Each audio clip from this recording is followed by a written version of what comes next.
alcohol, marijuana, nicotine, cocaine, caffeine, heroin. All of these drugs begin with plants. Even a drug like crystal methamphetamine can trace its origins to the ephedra plant. The local variety here in Utah is known as Mormon tea. Drugs exist throughout nature, and their use to produce intoxication occurs in animals far older than man. It seems that as long as blood has flowed through human veins, drugs have flowed with it. And wherever you find the phenomenon of intoxication, so too will you find the problem of addiction. Of all the questions we can ask about addiction, there is one question that stands out. All the other questions about addiction begin with this one, and everything hinges on the answer. The most important question about addiction is simply this: is it really a disease? When I first came to treatment for my own problem with addiction, my counselors told me that addiction was a disease. As a physician, I was skeptical. Addiction's not a disease, it's a choice. Diabetes is a disease. The diabetic didn't choose to get it, but the drug addict did have the choice to start using drugs. Cancer is a disease. It befalls an unfortunate person through no fault of their own. But addicts, they do this to themselves. A lot of people told me that addiction was a disease, but very few of them could defend that position. And I had to know. Along the way, I've come to realize that this question is far more complex than it looks. There are many arguments against calling addiction a disease, but the best argument I've ever heard is one I call the choice argument. The choice argument says that addiction can't be a disease because drug taking is a behavior and all behaviors are choices. The choice argument goes on to say that even though an addict might tell you he can't stop drinking or using drugs, that he's powerless over drugs and alcohol, really he can stop anytime. That's right, addicts can quit anytime they want. You just have to help them make the right choice.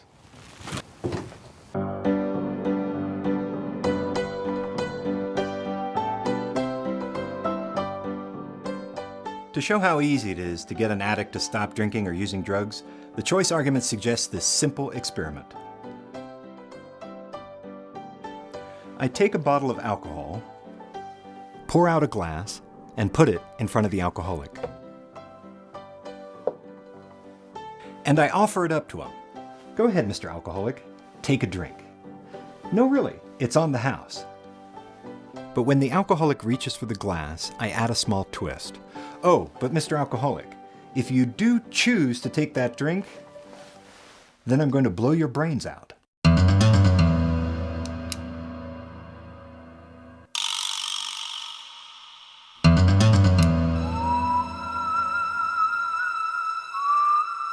Most alcoholics will choose not to drink.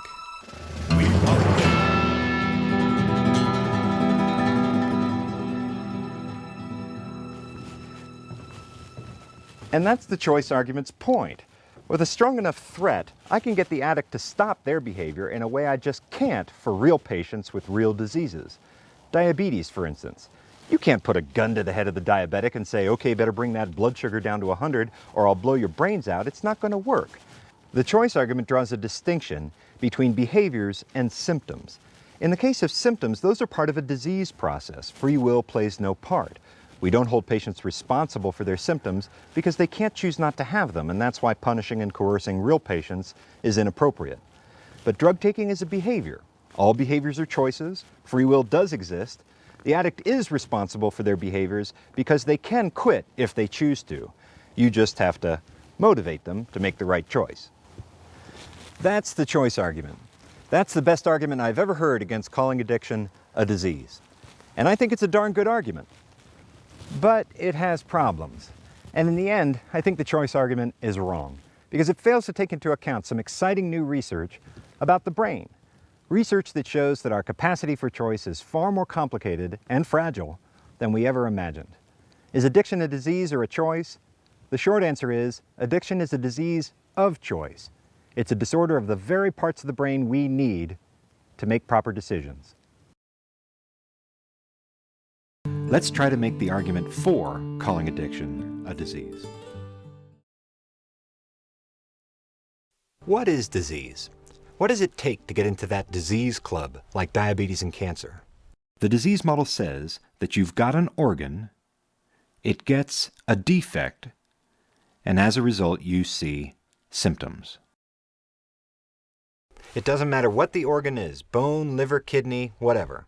The defect is a physical cellular defect. Cells die, cancer develops, an infection perhaps, and if a person has that defect in that organ, they will show certain signs and symptoms. That might not look like much, but that is actually everything that doctors do. And what is this model? It's a causal model. I'll show you how it works. Let's say you go skiing. You ski too fast and hit a tree. You might get a defect, a fracture, in an organ, your femur. If so, you will show the symptoms of a broken leg. The disease model tells the doctor where to go. After the symptoms, no, doctors do not chase symptoms. They fix the defect, and with time and healing, the symptoms go away. That's an illness that doctors can cure. Let's look at one that they can only treat. This is diabetes. This time the organ is the pancreas. The defect is the death of cells that produce insulin, and every one of the symptoms of diabetes can be traced back to that defect in that organ. Before doctors had the disease model, they tried to chase down and fix each individual symptom, and it didn't work. Most diabetics died in childhood. But once doctors started using the disease model, it told them exactly what to do. You simply replace the insulin, and if you do it correctly, the symptoms of diabetes disappear. The disease model rescued medicine from all those bad explanations of disease: morals, personality, race, gender. And it was so powerful a model at revealing the true cause of illness that it changed the world. The disease model doubled the human lifespan in only 100 years. But how did addiction fit the disease model? What was the organ? Was it the brain? Was it the liver? What was the nature of the defect? 100 years ago, no one knew these things. And the symptoms of addiction, well, they just looked like badness. When doctors could not readily fit addiction to the disease model, they declared that it was no longer a disease, and that addicts were no longer patients. That didn't mean that addiction just disappeared. It meant that another group in our society had to handle addiction. And that group is the criminal justice system. As a result of that decision made by doctors almost 100 years ago, today in the United States we have 2.3 million people in prison. And most of those people are there for one thing: drugs or alcohol, or the things that people do on drugs and alcohol. When you get into numbers like 2.3 million people, this isn't a criminal justice problem anymore. This is a public health catastrophe. If we knew the organ involved in addiction, if we understood the defect, and if that defect in that organ explained addictive behaviors, unpleasant as they are, then addiction would fit the disease model, and all of this would end. For nearly 100 years, medicine has been unable to do that, and the problem of addiction has fallen largely to the law. Until today. In the last 20 years, there has been an explosion of understanding about the brain and addiction. Today, neuroscientists do know the parts of the brain involved in addiction. They know the nature of the defect, and that defect in that organ shows that the behaviors of addicts are in fact symptoms of a disease.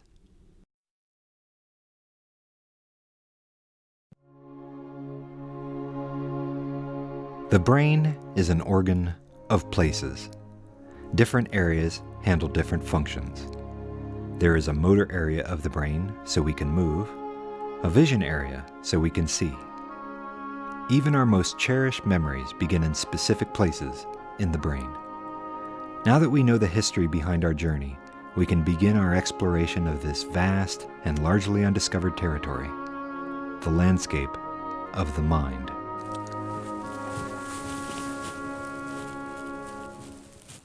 I wonder what it would be like if I could walk through the brain the way I can hike through Utah.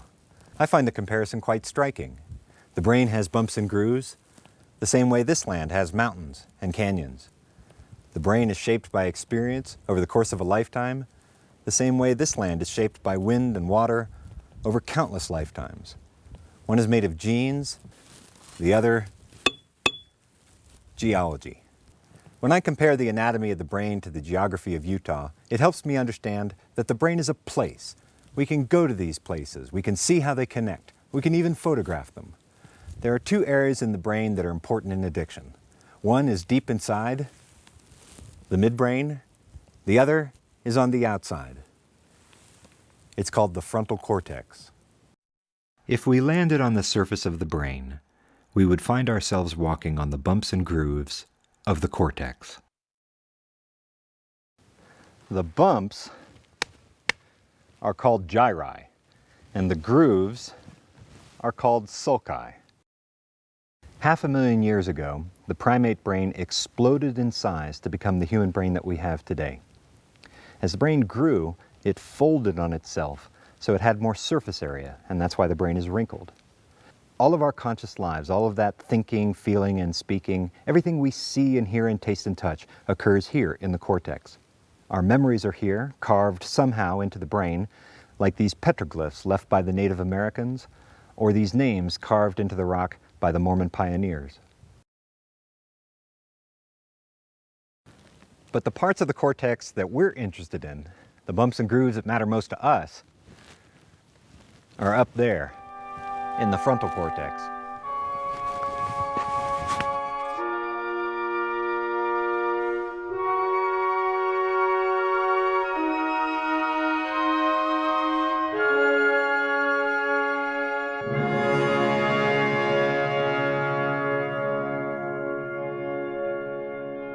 It is the triumph of evolution, the frontal cortex. Morality, judgment, personality, all the things that make a conscious, self-aware being are realized up here in the bright sunlight of rationality. It's up here in the frontal cortex where we evaluate the world, where we weigh options and understand consequences. This is where choice is conceived. The frontal cortex is also where we give things emotional meaning. This is the part of the brain where we attach. So this is where a mother loves her child. This is where we love mom back. The frontal cortex is where we select our romantic partners and our friends. This is where we give things moral meaning. And this is the part of the brain where we give things spiritual meaning. It's easy to see how doctors once believed that the defect of addiction was here in the frontal cortex. If this is the thinking, loving, moral, spiritual, social choice part of the brain, then drugs must somehow break the frontal cortex to create all that nasty addictive behavior. It's a powerful idea that drugs work in the frontal cortex and that addiction is due to a moral failing or a personality disorder or a bad upbringing. There's only one problem with that idea. It's wrong. Addiction does not begin in the frontal cortex, and drugs do not begin their work up here. Where do drugs work? Deeper down, in a far older part of the brain called the midbrain.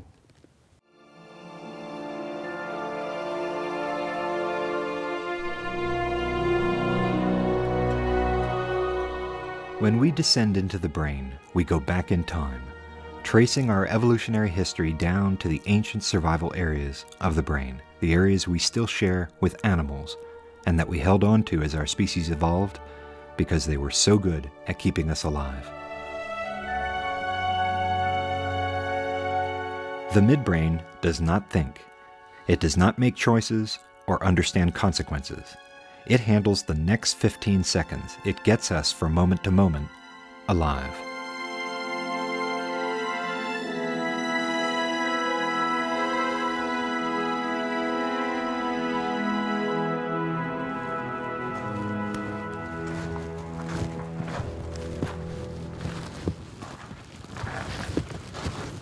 The midbrain tells us to eat. It tells us to defend ourselves, even kill. It fires our sex drive. These are all behaviors that are critical for survival.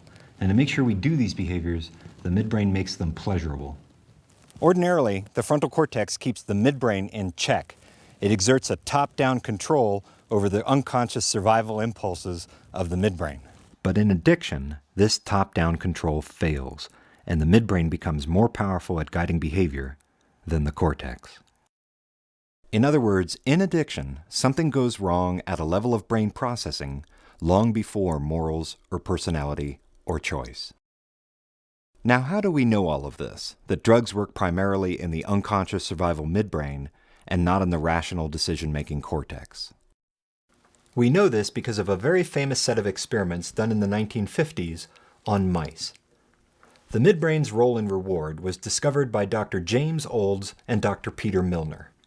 They found that a mouse will press a lever to deliver a tiny electric current to two very small but very specific areas of the brain, the ventral tegmental area and the nucleus accumbens.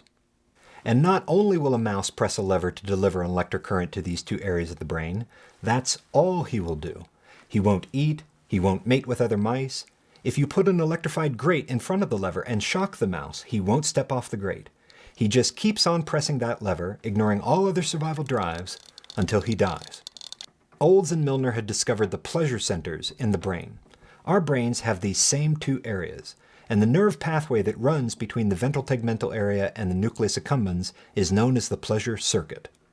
Later, scientists discovered that a mouse will press a lever to deliver drugs to these same two areas, and again, that's all he will do. He won't eat, he won't mate, he sits on that electrified grate and fries, and keeps on pressing the lever until he's dead. So mice can get addicted to drugs. Big deal. Well, think about it. Drugs produce a very powerful, rapidly fatal addiction in a mouse. A mouse has no personality. A mouse does not weigh the moral consequences of pressing the lever. There are no mouse gangs selling drugs to other mice, and yet, mice can still become addicted. Studies like these dramatically weakened the idea that addiction was caused by bad morals, or a personality disorder, or a bad social or family environment. These things might accompany addiction, but they cannot be the cause of addiction. These mice studies showed that in addiction, the drug hijacks the survival mechanism of the midbrain. Now the drug is in the #1 survival spot. The solution to starvation is no longer eating, it's the drug. And the relief from being burned by an electrified grate is no longer in simply stepping off that grate. The relief is in the drug. The drug and survival are now so close together that as far as its addicted midbrain is concerned, they're the same thing. In other words, the drug and actual survival are indistinguishable. And when that happened, we crossed the line into addiction. Most people, around 9 out of 10, are on this side of the line. They are not addicts. They've never used drugs, they experimented with drugs a long time ago, they occasionally use drugs, maybe they even abuse drugs, but for those 9 out of 10, the drug is just the drug. But when we cross the line into addiction, the drug is not the drug anymore. The drug is life itself. If the alcohol abuser gets a DUI, what does he do? He quits. The abuser can bring the negative consequences of his drinking to bear on his decision-making, because for him, alcohol is just alcohol. But the choice is not the same for the alcoholic. He wants to quit, he's tried to quit, he's endured catastrophic consequences in his life because of his drinking, but try as he might, he cannot quit, because alcohol isn't alcohol anymore. It's the main way of getting through the next 15 seconds alive. So in addiction, something goes wrong with the very part of the brain we use to tell those things that are good for survival from those things that are harmful. A neuroscientist would call this the brain's hedonic capacity. We can simply call it the brain's pleasure sense.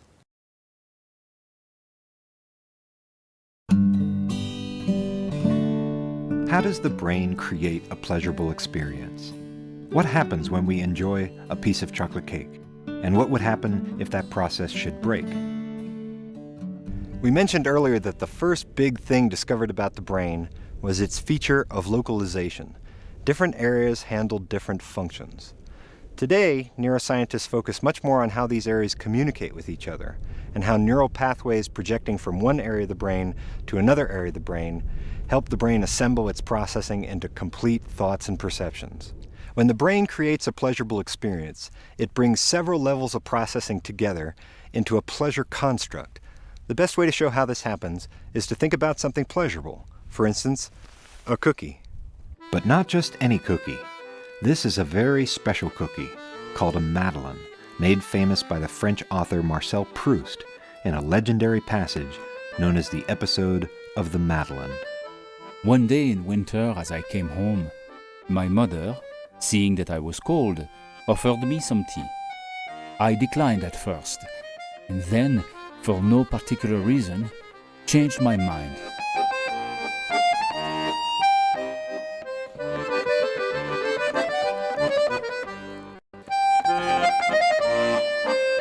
She had sent out for one of those short, plump little cakes called Petite Madeleine, which look as though they had been molded in the fluted scallop of a shell. I raised to my lips a morsel of the cake which I had soaked in a spoonful of the tea. No sooner had the warm liquid in the crumbs touched my palate than a shudder ran through my whole body. An exquisite pleasure had invaded my senses. And suddenly, a memory returns. The taste was that of the little crumb of Madeleine which my Aunt Léonie used to give me on Sunday mornings at Combray, dipping it first in her own cup of lime flower tea. Proust stumbled across the phenomenon of involuntary memory. When he put the cookie into his mouth, it brought back a flood of memories and emotions from his childhood. He didn't ask for these memories to come back. They lay dormant for years until they were triggered by the taste of the cookie. This is the way the brain creates a pleasurable experience. It brings rewards, smells, taste, places, memories, and even emotions together into a single sensation. We don't experience these different levels of processing individually. The brain weaves them together into a unified perception. In addiction, something goes wrong at every level of brain processing as the brain tries to generate a pleasurable experience and fails. Addiction is pleasure unwoven. There are 5 theories currently used in neuroscience to explain addiction. These theories don't conflict.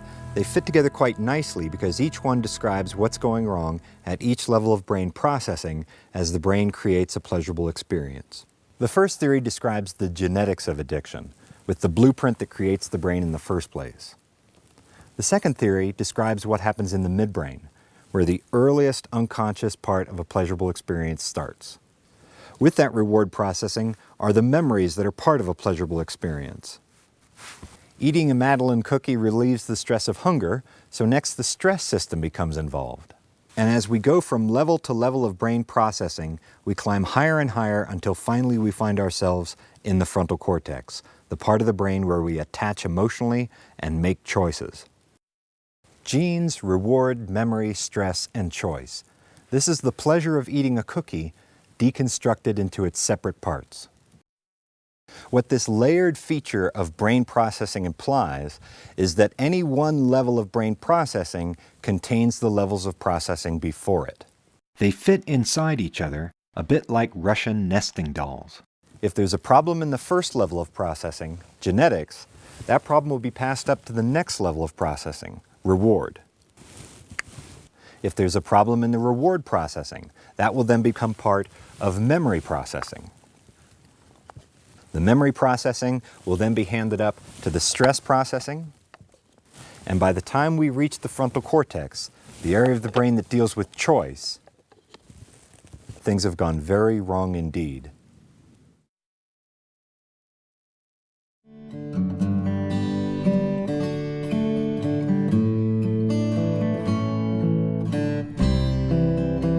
We all have a femur. Therefore, we are all at some risk of breaking a leg. Same with the brain.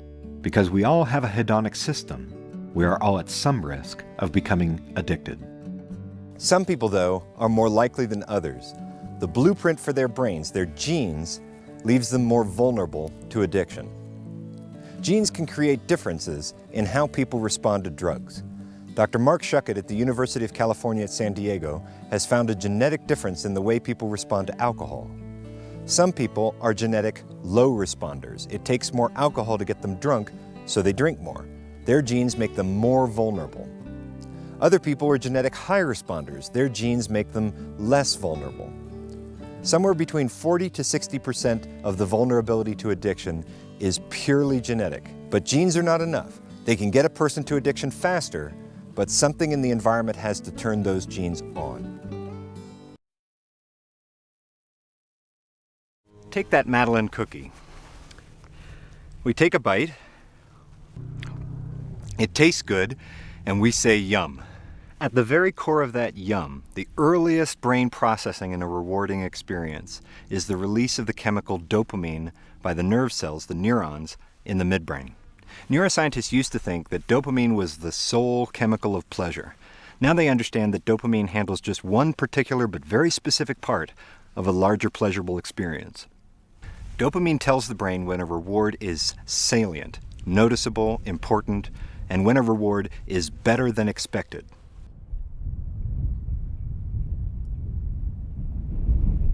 Dr. David Reddish of the University of Minnesota explains dopamine's role like this.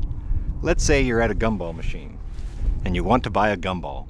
So you put in your quarter, and due to a freak of gumball machine physics, you get 2 gumballs. This is when the midbrain releases dopamine.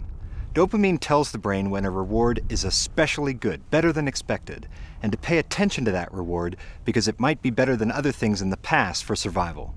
So let's say you put another quarter into the gumball machine, and this time you get 1 gumball.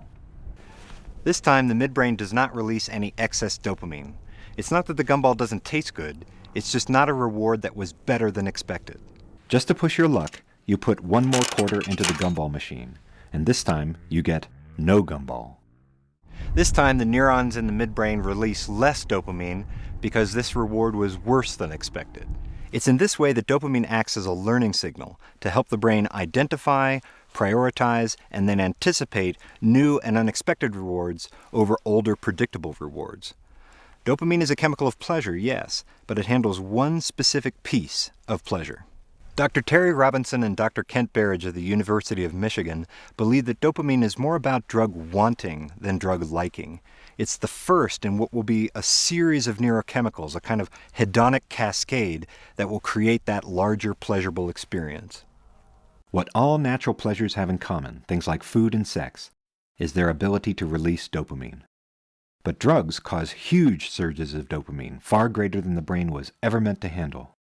Drugs fool the brain into thinking they are much, much better than expected. Every time the addict uses the drug and they get that surge of dopamine, their brain gets a message that the drug is better and better than expected, even though it's not, and has greater and greater survival value, even though the drug doesn't deserve that survival value, and it goes higher and higher on the survival priority list.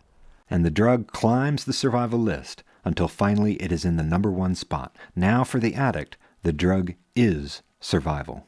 And it's this irrational assignment of value that lies at the very heart of one of the most frustrating but fascinating features of addiction: persistent drug use despite negative consequences. If we were to lay out all the drugs that release dopamine, we might arrange them the way chemists arrange atoms into the periodic table of the elements by their class, structure, and properties, except we will call our arrangement the periodic table of the intoxicants. We would have the usual drugs like alcohol and marijuana, cocaine and nicotine, but we would also find classes such as the stimulants, which contain crystal methamphetamine, or the entactogens, which are drugs that induce feelings of interpersonal closeness, such as ecstasy. We would also find the entheogens, drugs that create experiences of mystical significance. These used to be called the hallucinogens. They differ from the dissociants, drugs such as PCP and ketamine. Here's a big class, the sedative hypnotics. These are drugs that decrease anxiety and promote sleep.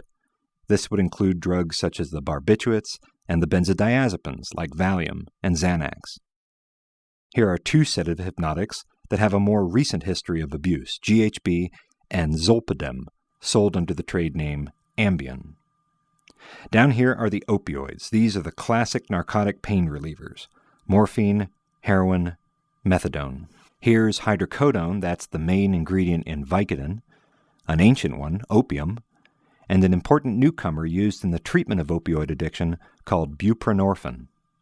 At the bottom of our periodic table of the intoxicants, we find the inhalants and the anabolic androgenic steroids. This is the dopamine hypothesis. What all addictive drugs have in common, whether they are uppers or downers, strong or weak, legal or illegal, is their ability to release dopamine in the pleasure areas of the brain. One immediate implication of the dopamine hypothesis is that if a person has a problem with one drug, they have a liability to develop a problem with any or all of the others. For instance, cocaine addicts often come to treatment quite willingly, but they make the mistake of refusing to stop drinking alcohol. Dopamine surges continue to insult the brain, and they find that they keep relapsing back to cocaine. Or the alcoholic who tries to stop drinking by switching to marijuana. When things get stressful and their craving kicks in, it's likely that they will be led back to alcohol. Likewise, people who are newly sober from drugs like heroin or methamphetamine, who continue to chain smoke or drink huge amounts of caffeinated beverages, they are still creating very small but real spikes of dopamine. Their craving may get worse. But what makes the dopamine hypothesis especially powerful is that it shows us that not only chemicals release dopamine, behaviors can do so as well. And there are people who can manipulate these behaviors, things like food, gambling, sex, and codependency, to get the same kinds of dopamine surges as the people on the chemical side. This is called cross-addiction. If a person tries to quit their chemical addiction but doesn't stop their behavioral addiction, they may have a very hard time staying sober from both. Once the brain has found something that is good for survival, it has to remember it. The brain uses a second neurochemical to do this, glutamate. Glutamate is the chemical of memory formation. It lays down memories of natural rewards like food. But drugs cause such huge surges of neurochemicals that glutamate locks the drug into memory. And everything that goes along with the drug, the people, the place, the time of day, the sights and smells of the moment, they become part of that memory. They are now drug cues, and if a person is ever exposed to that drug cue again, the other thing that glutamate does is it begins the motivation to get the drug. Glutamate is the chemical of drug memory and of drug seeking. The dopamine neurons send their reward processing up. They project from the VTA to the NA, and then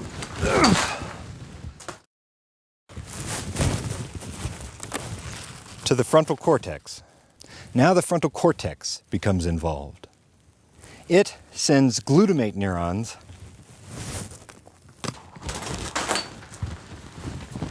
back down to the midbrain.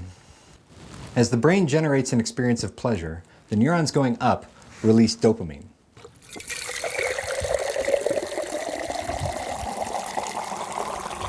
And the neurons going down release glutamate.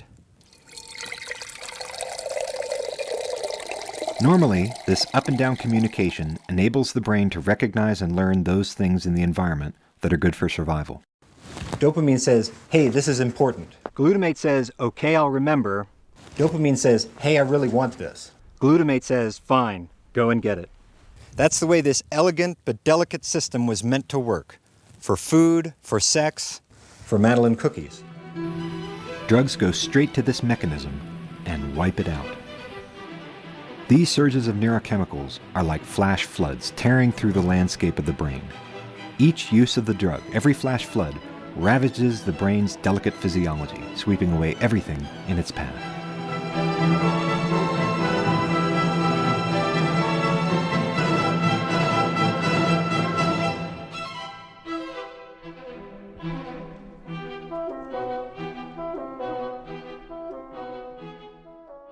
With time, deep channels are carved into the brain.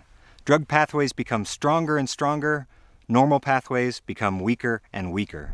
Dr. Stephen Hyman of Harvard University calls addiction a pathological overlearning of the drug and all that goes with it. This isn't a normal memory. This is a drug hypermemory, and these memories may be permanent. They leave the addict vulnerable to relapse even after years of abstinence.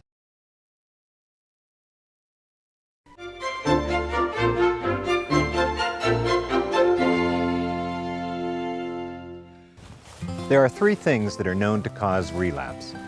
Drugs, because they cause surges of dopamine, drug cues, because they affect glutamate, and stress, which causes the release of the neurohormone corticotropin releasing factor, or CRF.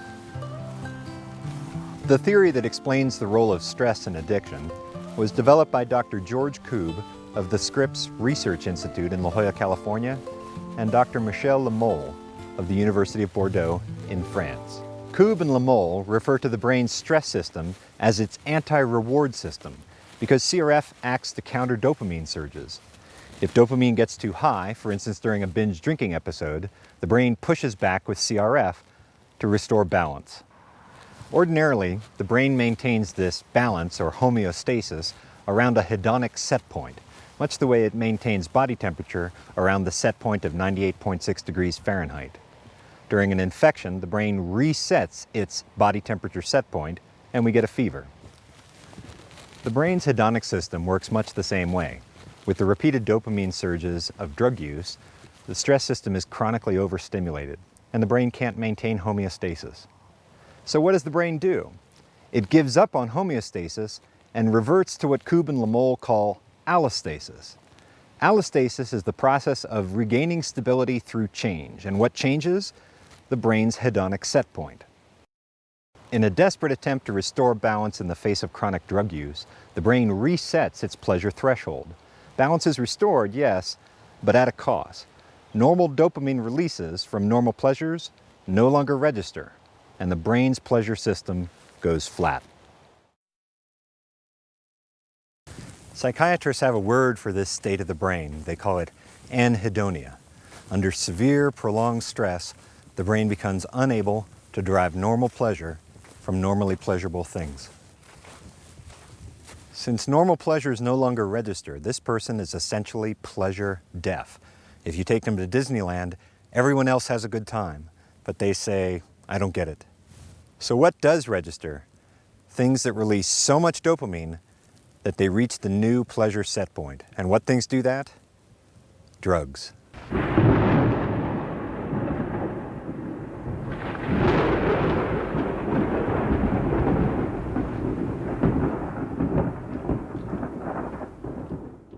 These dopamine surges cause the brain to lock onto the drug. From now on, anytime the brain is stressed, it goes straight to the thing that it knows is best at relieving that stress, and that's the drug. And this connection of the drug to survival is below the level of consciousness. Relapse is a process that is underway long before the addict is ever aware of it. I think this goes a long way to explaining why addicts have a tendency to relapse at precisely the most inopportune moment. The day before their court hearing, the day before the big job interview or the family reunion. It looks like the addict doesn't care about these things, but that's not what's happening. It's when they get stressed, they relapse. They don't know why, it just happens.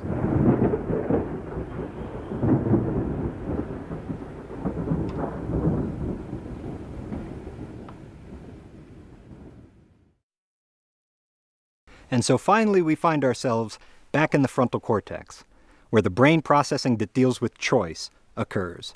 All that problematic processing before, in genes, reward, memory, and stress, arrives here, where the problem is only compounded. Far from being aloof from what happens below, the frontal cortex is entirely dependent upon it. Rationality, judgment, and choice are only possible if the hedonic and emotional processing the cortex receives is accurate. Free will, it turns out, is completely contingent upon the proper function of feeling. The theory that describes what goes wrong in the frontal cortex during addiction was developed by Dr. Peter Kalavas at the Medical University of South Carolina and Dr. Nora Volkoff, the director of the National Institute on Drug Abuse. They recognize that dopamine is important in the early stages of addiction.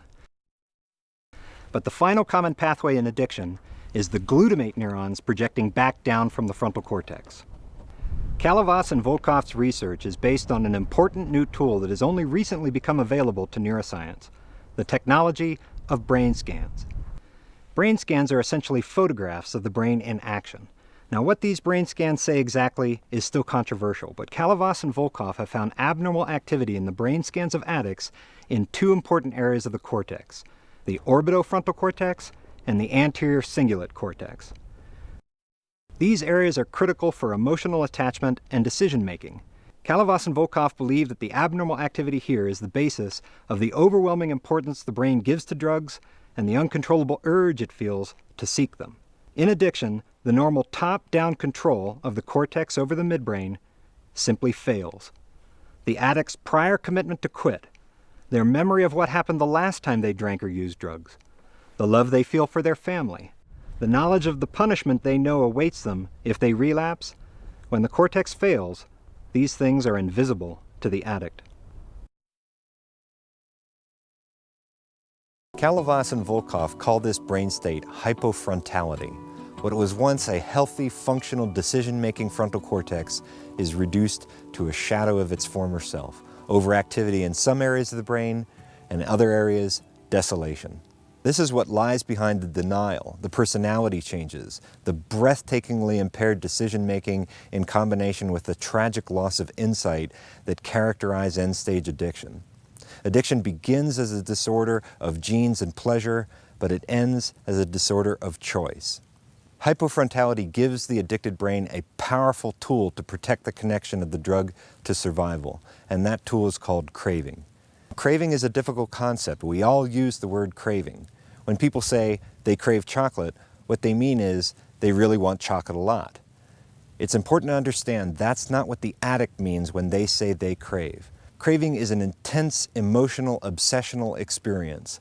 The addict wants to think about other things. Their brain is constantly bringing them back to the drug. They are up in the middle of the night. They can't sleep. Their pulse is at 120. They're thinking over and over again, just one more time. That's craving, and make no mistake, that is genuine suffering. And I think it's the presence of craving that defeats that choice argument. You remember the choice argument.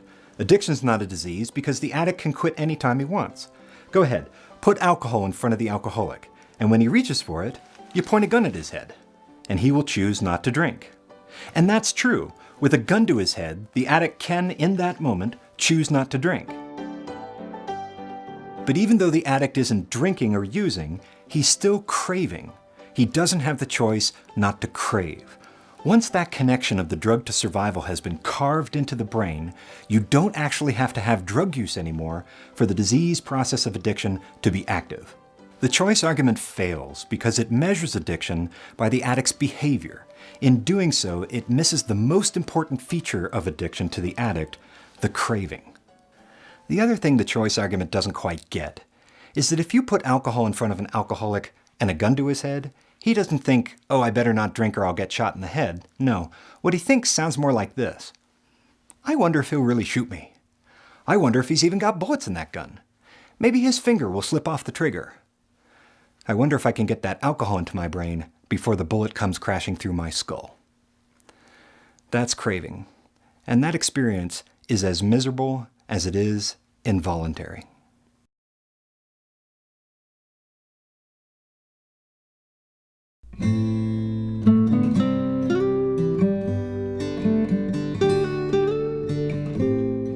But this brain state is not permanent. The brain can heal, and recovery is possible. In fact, people get sober all the time.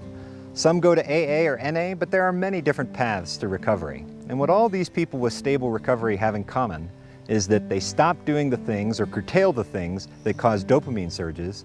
They learn to cope with craving and drug cues. They become very good at managing stress quickly, usually in a social or spiritual context. And with time, the frontal cortex regains control over behavior. The power of choice is restored. And eventually, the hedonic system comes back online. And normal pleasures, once again, become normally pleasurable.